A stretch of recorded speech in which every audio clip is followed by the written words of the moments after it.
Let's go into our chat with Chris segment now. We have a question that came in the week, and a reminder to you as well. If you have any questions that you'd like to submit to us, just go to the website livingontop.info and make sure that you submit your question right there in the form, or you can also just tweet us and using hashtag LOTCB. So the question of the week is, what is the different types of debt?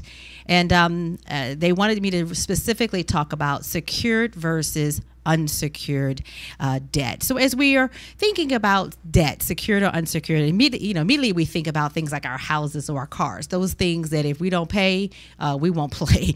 They will come and get it back. So that is an example of secured debt. Your house, your car, something that is collateralized. Again, if you don't pay, they will come back and get it. But what you may not realize as well are CDs and stocks and mutual funds.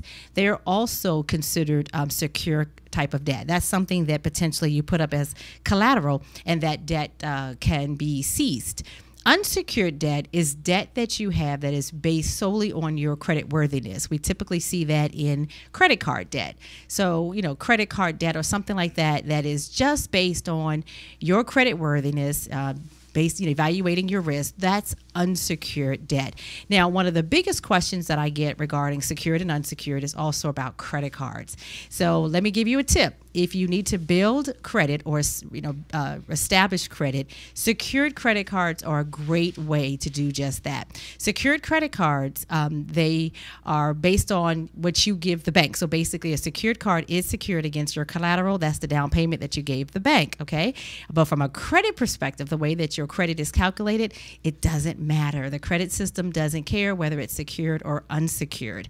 And so from that perspective, you can still build credit and establish credit just the same, whether it's secured or unsecured. Okay, so hopefully that answers the question. You all know I like to go around the barn because I'm gonna dip in some other answers for you, because I'm sure other people have questions. But that's the biggest difference, whether or not your debt is secured or unsecured, whether it's collateralized. Okay, so thank you so much for submitting the question. And again, that was the Chat with Chris segment that we do every week. And if you have a question that you would like for me to read on here on the broadcast and answer, just make sure you submit your question. And or again, you can contact us and register for your no-cost assessment.